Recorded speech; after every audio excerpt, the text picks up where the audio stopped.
Thanks to Vicky, the catalyst for our beverage sampling journey, we were now ready for round 2 across the street at the Door Peninsula Winery and Door County Distillery. Here we met with Rob and Beth in what was originally the Carlsville schoolhouse from 1868 to 1964. I was a little hesitant when Rob started us on a tour in a dark basement, but we soon learned that this damp and cool limestone-walled room was the perfect environment for winemaking back in 1974, the year this building was turned into a winery.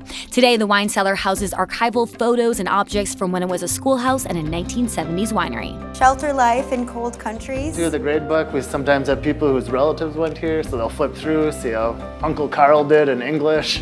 They're like, oh man, he got a D. When the building became a winery in 1974, the business employed a 6-bottle filler, 3 aging tanks, and 2 people who hand-corked everything. When we started, we just made cherry and apple wine. Got into other fruit wines such as strawberry, blackberry, plum, mango. Oh, I love mango. There we go. I'd say that these machines were slightly antiquated, given that the winery today produces over 180,000 gallons of wine per year. Which leads us to the bottling machine, where all non-carbonated wines, liquors, and spirits are sanitized, filled, topped with CO2, corked or screw-capped, and finally labeled. In an 8-hour day, this bad boy produces 6,000 to 7,000 bottles of wine. From the bottling machine, we head down the hall where all the wine begins in stainless steel containers, originally cheese vats in the 1970s. Here we start fermentation. The wine then moves to the temperature aging tanks, and when the time is ripe, the bottling machine.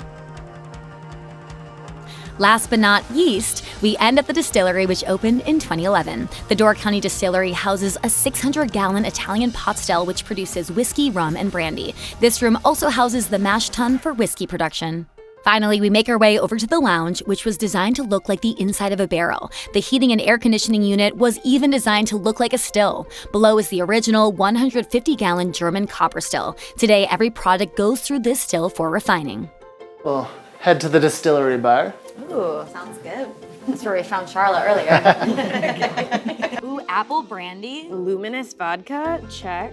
Golden rum, nice. Cherry bluff infusion, Java infusion, and barrel finish apple brandy. What are the tips here? Take just a little sip of the spirit, swirl it around a little bit, and then a second sip, and on that second sip, you're gonna get more of that full flavor of the spirit. So kind of cleansing the palate here. Cheers. All right, cheers. Okay, first one, yes.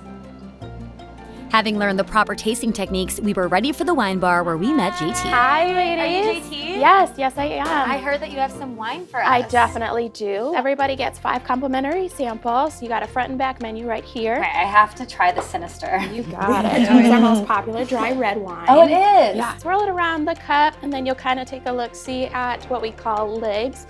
And that's the sugar, basically, that you'll see when the wine goes down. And you'll give it a sniff. And I'd say go for tasting. Hi, Beth. Hi. I have so many questions about the winery. So how about let's have a chat and then I'll leave you two to the tasting. Cheers. Sounds good. See ya, Andrea. So what do we have here? This is our Rosé Soirée. It's my personal favorite. It is a Marquette grape, which is a grape grown locally here. Not all of the common grapes you know of can grow in our climate. We're a little bit too cold and our soil's a little shallow.